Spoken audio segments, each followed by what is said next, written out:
Здраво и добродојавте уште на видео, каде што ова видео ќе збориме за беклеточна селекција, што не е баш селекција, него е нешто повеќе како беклеточна толеранција.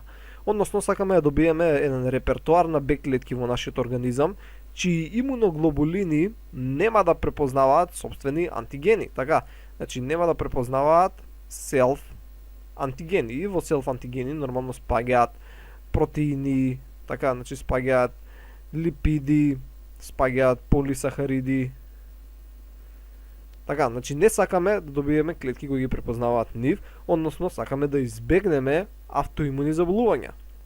Или пак во најмала рака автореактивни клетки. И ќе видиме дека постојат повеќе механизми кои спречуваат понатамошна беклеточна матурација или пак активација ако овие клетки препознаат собствени антигени. Првично ќе збориме за централна беклеточна толеранција. Значи за ова зборевме во претходното видео, каде што спомнавме дека ако една незрела беклетка, која се наоѓаше во коскената срцевина, препознае собствен антиген со висок авидитет, така например имаме имуноглобулин М, кој препознае некој селф антиген, во тој случај може да се случат две работи со оваа незрела беклетка. Првото нешто што се случува е рецепторно едитирање, односно пробува да создаде нов рецептор, односно во овој случај тоа е имуноглобулин. Така, значи рецепторно едитирање или пак можеме да го наречеме ново реаранжирање. Така, значи ново реаранжирање. Сега некој ќе рече, па не може повторно да се реаранжира. Така, да речеме ако ги разгледаме како беше организирани генските сегменти кај тешкиот синџир, имавме нели В, имавме неколку В вакви генски сегменти, па имавме Д генски сегменти, па имавме Ј генски сегменти. Така и на крај имавме за константниот дел. И сега кога се образуваше, вака ќе бележиме тука неколку Ј, кога се образуваше на крај тоа што ќе добиевме беше В, Д со Ј. Но треба да запамтете дека овдека на крајевите сигурно ќе има уште некое В останато и овдека на крајот сигурно ќе има уште некое Ј останато. Да, можно е првото В со последното Ј да бидат, но мали се шансите. Сега, ако направиме ново реаранжирање, тоа што ќе се добие, така ќе биде В со Ј, додека ова измеѓу што било претходно, што сега го сметаме за нефункционално, нели сега треба отпоново да се реаранжира, ќе се избрише. Сега, тоа е очигледен проблем, бидејќи ќе избришеме Д сегмент. Новиот тежок синџир што би го добиле, така, новиот тежок синџир што би го добиле би содржал само В со Ј, додека тешкиот синџир треба да содржи и В, и Д, и Ј. Тоа значи дека не можеме да го реаранжираме тешкиот синџир. Заради тоа се реаранжира само лесниот синџир. Така, значи, ова беше овдека за Х, сега ќе видиме за Л како е. Значи, Х не може да се реаранжира, тоа увидовме, а лесниот синџир, бидејќи имаше само В сегменти, така, значи В генски сегменти, и имаше Ј генски сегменти, во тој случај, при првото реаранжирање, речеме овдека овој не се приспоил, но овдека се приспоил некој средина ќе обележиме. Така, значи некој В со Ј се приспоил и овдека си останале другите Ј.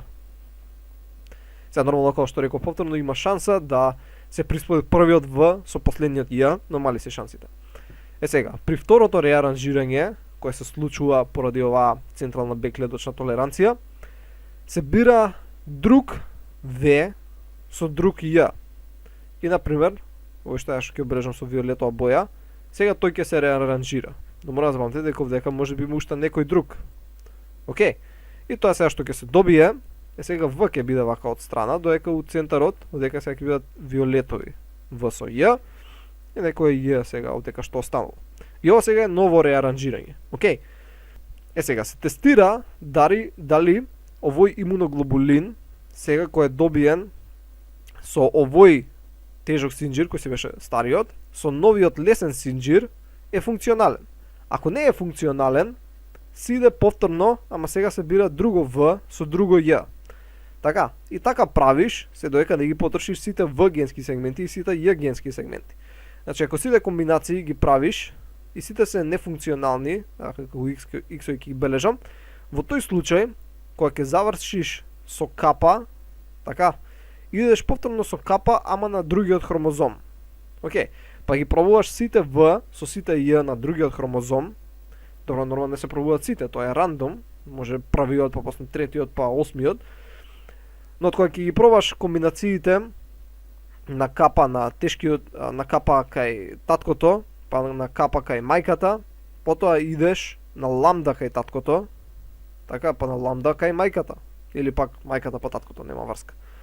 Се додека не најдеш комбинација на овој тежок синџир плюс некој од овие лесни синџири. Кога ќе се најде комбинација на еден од тие да биде функционален, таа клетка ќе продолжува. Ако ниту еден од овие лесни синџири не дава функционален имуноглобулин во комбинација со овој тежок синџир, во тој случај таа клетка ќе влезе во апоптоза. Значи, се надам дека не ве збунив, значи, на кратко само ќе повториме. Тешкиот синџир е еден, кај него нема промена. Се што се променува е лесниот синџир.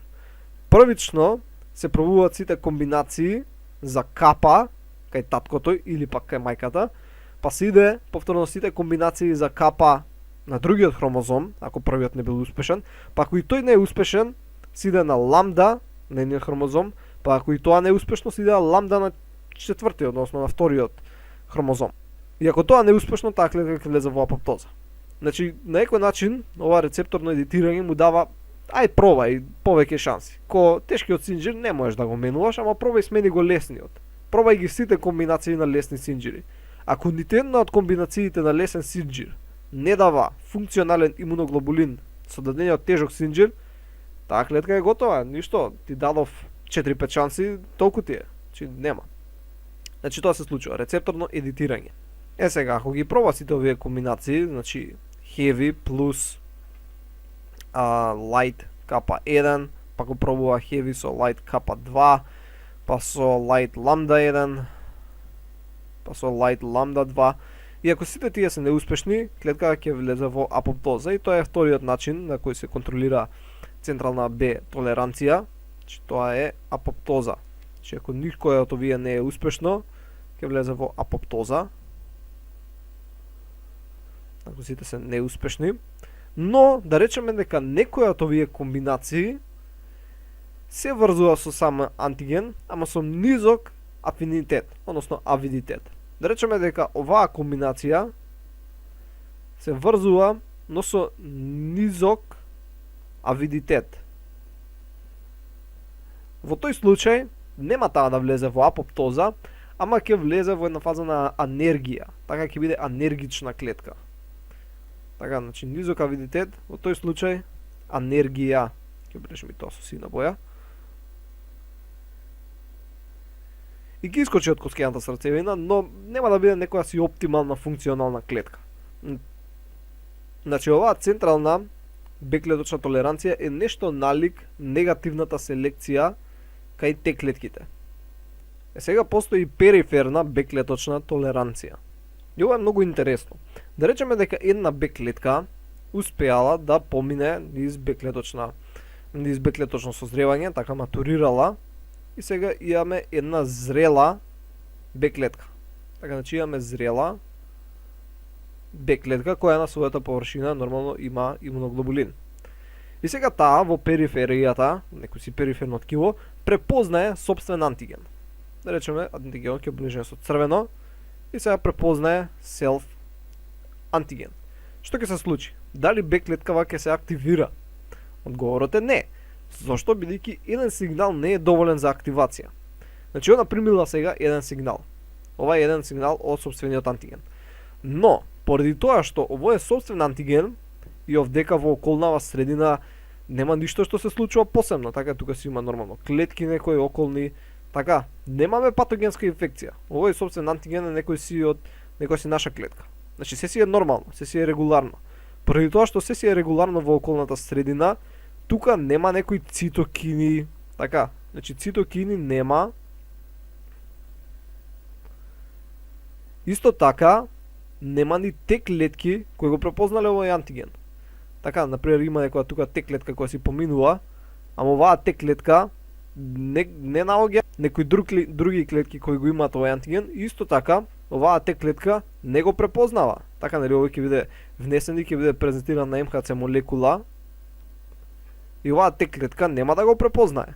Вика, шо е ова, не знам, ова не е, ја ова не го препознам.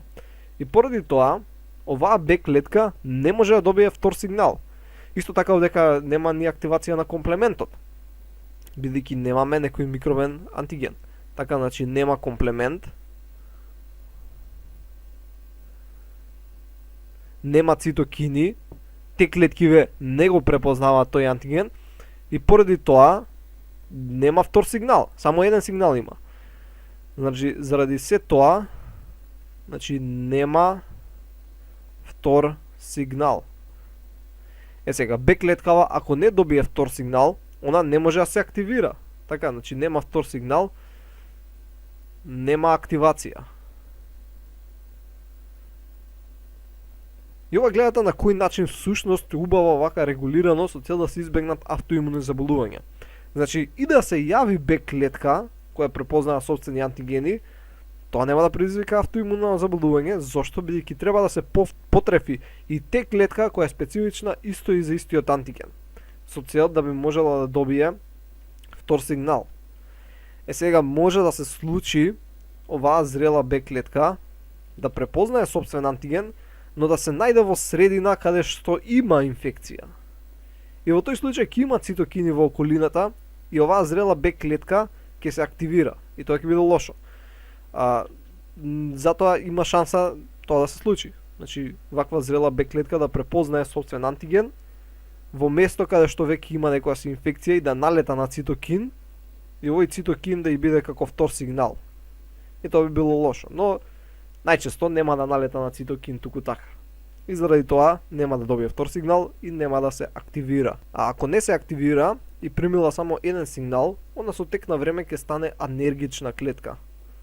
Така, значи со тек на време, зашто нема активација, ќе стане анергична. Односно некако како поспана у наводници. И овие анергични клетки, зрели Б клетки, кои примиле само еден сигнал, почнуваат да им биде потребно многу повеќе БАФ. Памтите, БАФ беше еден цитокин кој беше како лайф сигнал. Така, многу им е потребно БАФ. Имаат зголемена поварувачка од БАФ. Но бидејќи во околната средина нормалните Б клетки кои не се вакви енергични имаат помала побарување на БАФ, едноставно оваа не може да се надпревара со нив. Така нема доволно БАФ за нејзе. И со тек на време овие ќе влезат во апоптоза, бидејќи едноставно не може да си ги задоволат потребите за БАФ, бидејќи едноставно го нема доволно и после ќе влезе во апоптоза. Денеска имаме откриено дека всушност кај овие анергични клетки, односно зрели Б клетки кои се примиле само еден сигнал, се појавуваат и така наречени инхибиторни рецептори. Така, значи, овдека на површината, ќе прежам со, не знам, бела боја, ќе се појават инхибиторни рецептори. И тие на некој си начин го спречуваат трешхолдот, значи нивото го ја намалуваат силината сигналите кои стигаат до јадрото. На тој начин, значи клетката ќе прима уште некои си други сигнали од некои си други рецептори, но се намалуваат со цел да се случи, со цел да не се случи автореактивност, односно автоимуно заболување од таа Б клетка. Многу е комплицирано како всушност работат овие инхибиторни рецептори, како воопшто знаат дека препознава селф антиген и така натаму. Значи само ги спомнувам, нема ништо за нив повеќе да зборим. Сега, освен овие периферна и централна Б клеточна толеранција, кои се на вид негативна селекција, постои и позитивна селекција. Така, значи постои позитивна селекција, која не е споредлива со таа кај Т клетките, но позитивната селекција се базира на принцип да се изберат Б клетки кои имаат успешно создаден имуноглобулин М, односно кои го рекомбинирале лестиот синџир, така бидејќи претходно имавме сурогатен лесен синџир. Значи, имаш одредена клетка, така имаш одредена Б клетка која има успешно создадено имуноглобулин М, и имаш една Б клетка, ја речем со некоја друга боја, која нема успешно создадено имуноглобулин М, има само тежок синџир, но лесниот синџир уште е сурогатен. Океј, лесниот уште е вака сурогат. И во тој случај, како работи оваа позитивна селекција? Епа, знаеме дека од Б клеточен рецептор треба да се примаат тонични сигнали Тонични сигнали се тие кои конститутивно се примаат. Значи помалку, онака, иако немаме активација, малку, знаеш, ќе дојдат некои молекули во контакт и ќе се активираат некои сигнални патеки. Значи постојано се примаат тонични сигнали. Сега, тие кои немаат добар, односно кои нема функционален имуноглобулин, не мора да значи дека само лесниот синџир, можеби и тешкиот синџир не е добро организиран, или пак целиот беклеточен рецепторен комплекс не е добро поставен, не е битно. Ако нема функционален имуноглобулин, тоничните сигнали или ќе бидат многу малку, така значи малку тонични сигнали, кои се всушност конститутивни сигнали, би требало да се конститутивни, односно постојани, ќе има многу малку. И ако има многу малку, оваа клетка ќе влезе во апоптоза. Океј, или ќе стане енергична, енергична ќе влезе во апоптоза. Затоа потребни се да добива доволно сигнали со цел оваа да остане жива. А доволно сигнали ќе добива само ако има успешен, односно функционален имуноглобулин. И на тој начин, ова е како некоја индиректна позитивна селекција. Но, постои и позитивна селекција во смисол да имаме собствени антигени кои треба да бидат детектирани. Да речеме на овие две клетки им се донесе антиген, кој ќе обележиме, не знам, со црвена боја, им се донесе антиген за кој треба да се врзат малку. И тоа да се врзат со цел да добијат сигнали. Значи, кога вика, еве ти еден антиген, поврзи се со него, ако успешно се поврзаш, ќе добиеш сигнал да преживееш. Ако не се поврзеш, нема да добиеш сигнал и нема да преживееш. Значи, постојат вакви селф-антигени, како што имавме кај, нели, те клетките кои се поврзуваат со сопствени антигени, со сопствени МХЦ молекули, нели, таму беше позитивната селекција, требаше да имаме те клетки кои препознаваат сопствени МХЦ молекули. Епа и овде имаме нешто налик тоа, каде што имаме сопствени антигени, кои треба да бидат слабо препознаени со цел да се добијат сигнали за да може да живее клетката. И ако нема функционален имуноглобулин, нема да може да го препознае слабо овој сопствен антиген и нема да добие сигнал за преживување. И на овој начин всушност се одвива позитивната селекција. И се бираат само тие клетки кои имаат функционални имуноглобулини и после се препраќаат во слезината каде што ќе матурираат, ќе созреат до крај. Веќе овие беа незрели Б клетки. Значи тоа е позитивната селекција. Се базира на конститутивни сигнали и на сигнали кои ќе се добијат од овие сопствени антигени. Тоа беше главното. Сега само ќе видиме некои слики доле. Значи ова што го зборев, доека е незрела. Ако силно препознае антиген, така, значи high avidity, авидитет, добро силен афинитет, вкупен афинитет, авидитет. Ако го препознае, ќе започне рецепторно едитирање и ќе добие нов вакво. Ако не добие успешно рекомбинирање, и она ќе влезе исто во апоптоза, или пак ќе влезе директно во апоптоза. Може да го препознае со низок авидитет, али да си продолжи да биде енергична, но рековме и таа со тек на време ќе влезе во апоптоза. Или пак може ова е за периферната толеранција. Ако препознаат собствен антиген, ќе влезат во енергија или ќе влезат понатаму во апоптоза, така, или пак ќе се создадат овие инхибиторни рецептори.